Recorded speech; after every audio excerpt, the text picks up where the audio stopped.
Hello les amis, bienvenue sur les Cailloux Dragons. On se retrouve aujourd'hui pour un book haul, donc tout ce que j'ai pu acheter pour le mois d'octobre. Il y a pas mal de belles pépites, beaucoup de beaux livres. Ça pèse un peu son poids, je vous avoue. Il y a de quoi faire.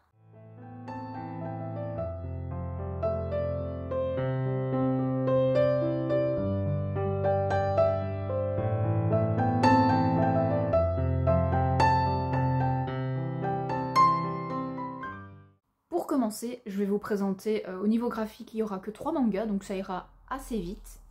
Le tout premier que je vous présente, c'est le dernier tome de Sakura, chasseuse de cartes. C'est le tome 16. Ouais, le tome 16. Je suis vraiment très contente parce que maintenant, j'ai enfin toute la saga complète. Il me reste plus qu'à pouvoir les lire. C'est donc Cardcaptor Sakura, donc c'est un dessin animé qui est passé dans les années 90, 90. Et ça, en fait, c'est la suite. Donc c'est vraiment la suite des aventures de Sakura, avec des nouvelles cartes, et je n'en sais pas plus parce que je ne les ai pas encore lues. C'est beaucoup de nostalgie, je vous avoue. Donc ici, maintenant, 16 tomes à lire, ce sera pour bientôt. Ici, pour continuer au niveau des sagas, j'ai acheté le dernier tome sorti de Dan Dadan, le numéro 14. C'est une saga que j'aime vraiment beaucoup, je vous en ai déjà beaucoup parlé sur cette chaîne.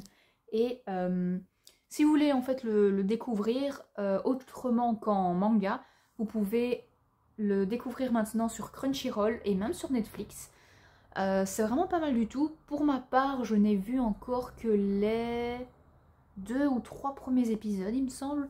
Mais voilà, moi, au niveau de la lecture, je suis déjà au 13e tome. Donc il me reste encore ici ce dernier tome à lire.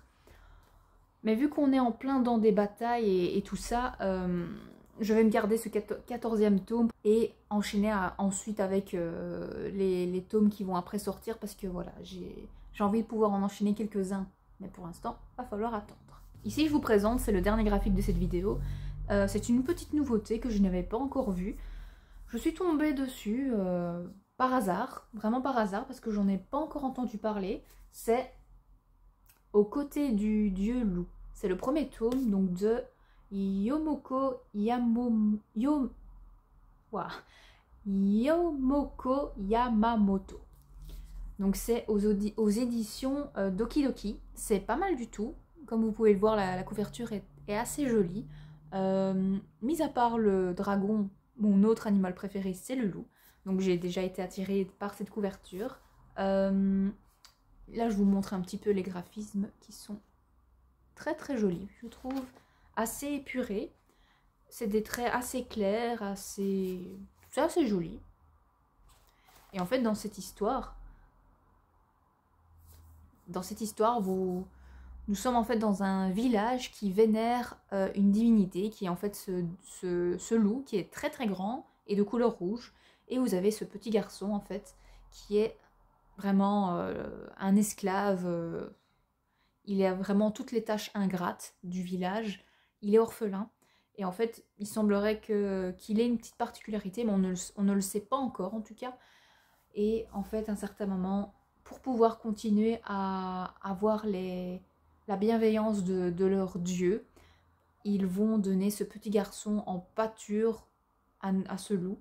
Et ce loup va se prendre de compassion pour ce petit garçon. Et on va en fait suivre leurs aventures. C'est tout doux, c'est pas mal du tout, c'est vraiment tout mignon. Pour l'instant, j'aime beaucoup parce que je l'ai déjà lu. Et au niveau de la fin, il y a un petit cliffhanger. Donc ouais, c'est vraiment, ça a l'air d'être une histoire en tout cas qui a l'air vraiment pas mal et qui promet du lourd.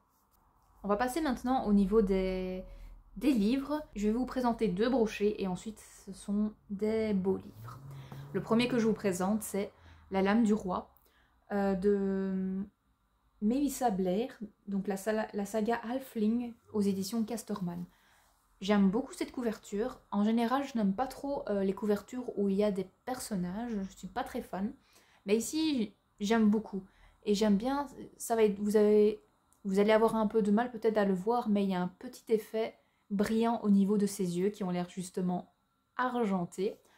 Ça a l'air très chouette. Je vais vous lire directement le résumé. La plupart des cicatrices qui recouvrent mon corps sont les noms de ceux à qui j'ai donné la mort. Keira est la lame du roi. Elle espionne, traque et assassine les ennemis de la couronne. Quand une révolte contre la famille royale éclate, elle est missionnée pour débusquer l'insaisissable personnage à la tête du complot, celui que l'on surnomme l'ombre. Mais en suivant sa trace dans les terres magiques des Fae, Keira découvre à ses dépens une vérité troublante sur ses origines et sur celle de l'ombre. Rongée par le doute, elle va devoir choisir son camp, celui du roi qui a décimé son peuple, ou celui de l'ombre qui menace la paix du royaume au nom de la liberté, sans compter que ce dernier se révèle plus séduisant que l'accoutumée ou quelque chose comme ça. Enfin, je ne sais pas lire vraiment les derniers mots parce qu'il y a encore l'étiquette. Mais voilà, ça m'intéresse vraiment beaucoup. Juste comme vous savez, mais cette petite dernière phrase, voilà. C'était pas nécessaire, mais bon, soit. Ça a l'air d'être donc une assassineuse. Elle a l'air sûrement d'avoir des origines un petit peu magiques, très certainement. Ça m'intéresse, je suis assez hypée, assez intriguée par ce roman. Donc je me dis, pourquoi pas. Ils disent que c'est tout ce que BookTok aime. Ce genre de phrase m'intrigue un peu, pas forcément dans le bon sens, mais voilà. J'ai quand même été happée par le résumé et on verra, on va découvrir. Pour ma part, qui dit fin d'année dit automatiquement un Bernard Werber, et le dernier en date qui est sorti, c'est La Valse des âmes. Je ne l'ai pas encore lu jusqu'à présent. Je me le laisse, je crois, pour cette fin d'année, très certainement. Sincèrement, il a l'air vraiment très très bien. J'aime beaucoup la couverture, ça a l'air très très chouette. Je vais vous lire également le résumé, je suis gentille. C'est une histoire d'amour qui a commencé il y a 120 000 ans. Eugénie Toledano et son âme sœur se sont retrouvées vie après vie, mais à chaque fois les forces de l'obscurantisme les ont séparées. De nos jours, alors que le monde est plus que jamais bouleversé, Eugénie espère pouvoir vivre cet amour. Pour cela, et afin d'empêcher l'humanité de sombrer dans le chaos, il lui faudra retourner dans ses vies antérieures, chercher les clés du présent. Comme je vous l'ai déjà dit dans ma vidéo dédiée à Bernard Werber, que je mettrai ici dans la barre d'infos, donc n'hésitez pas à la checker, c'est toujours une lecture assez spécifique avec lui. Ça a toujours un côté un petit peu mystique, avec de la philosophie, avec beaucoup de questionnements sur l'humanité et tout ça. Mais là, en tout cas, c'est une histoire qui a l'air très particulière. Elle n'a pas l'air de faire écho à ses autres romans jusqu'à présent. Si c'est le cas, ne vous en faites pas, au niveau de mon update lecture, je vous en ferai part. Mais en tout cas, il a l'air vraiment très très chouette, il me tarde de le découvrir. Le prochain roman que je vous présente, je le trouve vraiment magnifique. De toute façon, comme les deux autres que je vous présenterai juste après, mais celui-là, il est très très beau. La Bénie de Césarée. Regardez-moi, c'est vraiment magnifique. Vraiment très très beau. Ici, j'ai pas envie de vraiment vous lire le résumé parce que j'ai envie d'assez vite pouvoir me le caser dans ma pile à lire. Mais comme on peut le voir au niveau de la couverture, ça a l'air d'être fort dans le monde grec, mythologie grecque, etc. Et je sais que l'héroïne est assez grise, donc c'est fort possible que parfois elle prenne des mauvaises décisions, ou du moins des décisions qu'on n'aurait pas prises, mais il a l'air vraiment trop trop bien. N'hésitez pas à aller checker les différents avis sur internet. Pour l'instant, de ce que j'ai eu comme écho, c'est qu'il était très très bien et il me tarde de le découvrir. Les deux prochains livres que je vais vous présenter, je les ai précommandés et donc je les ai eus via Amazon. Le premier que je vous présente ici est pas des moindres, il est énorme. C'est le livre maudit d'Azraël. Je l'ai pris en collector parce que je le trouvais vraiment très très beau. Même chose au niveau du jaspage. Je crois qu'il doit faire... Ouais. 780 pages, quelque chose comme ça. Vous avez une belle carte quand vous ouvrez le livre. Et quelques illustrations à la fin en couleur. Avec, semble-t-il, la belle héroïne. La sexy héroïne. Voilà, donc ça a l'air vraiment pas mal du tout. La seule chose qui m'avait fait un petit peu tiquer, c'est qu'à ce qui paraît, c'est de l'urban fantasy. Je suis un peu moins fan de ce genre, mais ça a l'air quand même pas mal. La petite phrase d'accroche, c'est « Quand deux destructeurs de monde se rencontrent ». Donc ça a l'air d'être des anti-héros, et j'aime beaucoup ce genre-là. Donc ici, je suis vraiment très curieuse de le découvrir. Si vous l'avez déjà lu, n'hésitez pas à me donner votre avis en commentaire, je suis vraiment très curieuse. Et c'est un livre en tout cas qui va me prendre du temps, mais il a l'air vraiment très sympa. Pour vous dire, il est à 30 € pour 800 pages, toujours chez Lost Kingdom, donc là ça vaut la peine. Et enfin, le dernier livre que je vous présente, que je trouve vraiment magnifique, déjà rien que par rapport aux couleurs choisies, Le Chant des Marqués. C'est de nouveau un premier tome d'une saga, je crois que c'est une trilogie, je ne suis pas sûre, je vous avoue. Mais en tout cas, il a l'air vraiment trop bien de nouveau dans la maison d'édition Lost Kingdom. Jaspage assez simple. Très joli, de nouveau 30 €. Pour un petit peu moins de pages cette fois-ci, mais ça reste assez raisonnable. Ouais, 475, quelque chose comme ça. Ça a l'air d'être une chouette saga de fantasy pour ici. Les anciens dieux grondent et ne resteront plus en sommeil très longtemps. Ouais, pourquoi pas, ça a l'air très bien. Je vous avoue que y a marqué pour public averti, l'hashtag c'est magie et les opposés s'attirent. Pourquoi pas, donc de nouveau romantasy, ça c'est sûr. Mais j'ai été vraiment happée par la couverture déjà. Et ensuite au niveau de la lecture du résumé, ben, ça a l'air de parler de certaines divinités, d'un protagoniste qui a l'air d'avoir un pouvoir assez particulier. Enfin, je n'ai pas envie d'en savoir plus, mais il m'intéresse vraiment beaucoup. Et même chose, si vous l'avez déjà lu, n'hésitez pas à me le dire en commentaire et à me donner envie. Et vu que c'était un tout petit book haul, je vous avoue que je me suis pris également quelques e-books. Le premier que je vous présente, c'est Assistant to the Villain.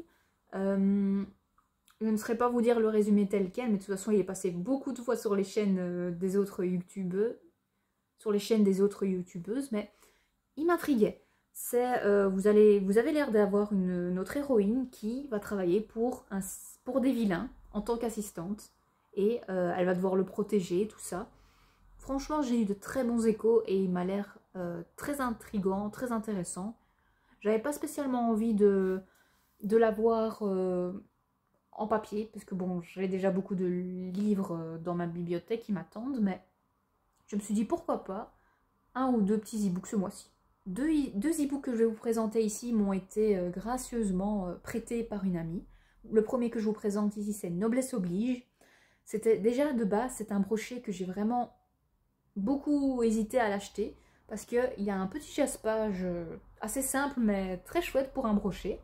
Et c'est une histoire qui me tente tout particulièrement parce que ça me fait penser un peu à tout ce qui est Phobos de Victor Dixon et peut-être un peu aussi du style La Faucheuse, etc.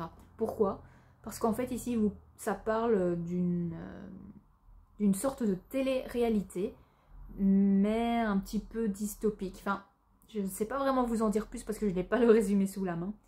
Mais ça a l'air très intéressant dans un style de lecture que j'apprécie. Donc dystopie, que ça a l'air de parler des travers de la télé-réalité, tout ça.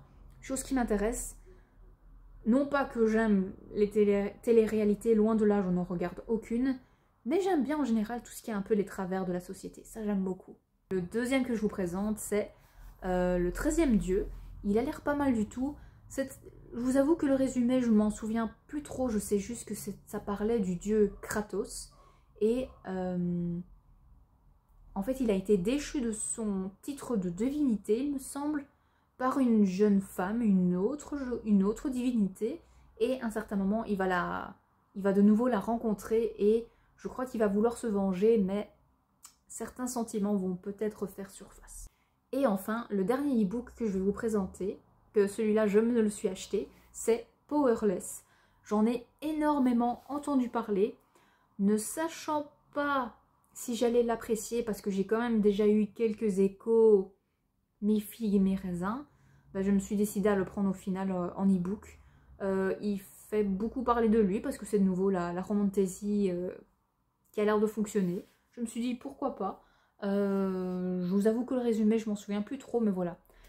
Comme je vous ai dit, c'est une romantécie et pour l'instant, je vous avoue qu'il y en a tellement qui sortent que au niveau des résumés, ça commence vraiment à tous se ressembler. Donc, pour vous en faire un petit peu d'économie, ben, je me le suis pris en e-book. Voilà les amis, c'est tout pour cette vidéo. Elle n'est pas très longue, je vous avoue. Mais ici, il est déjà 5 h du soir, je reviens du travail. On est vendredi, donc je vous avoue que je suis très fatiguée. J'ai dû faire beaucoup de cuts durant cette vidéo parce que je bafouillais, etc. Donc c'était un peu compliqué. Donc ici, je vais pouvoir aller me mettre en pyjama et me reposer. En tout cas, les amis, n'hésitez pas à vous abonner à ma chaîne, à mettre un petit pouce bleu vers le haut. Et en commentaire, dites-moi quels sont vos achats pour ce mois d'octobre et quelles sont les lectures qui vous donnent le plus envie. Pour ma part, je ne vais pas aller très loin, mais elles me font toutes envie. Toutes. Allez, sur ce les amis, je vous laisse. Je vous souhaite de très bonnes lectures et on se retrouve pour la prochaine vidéo.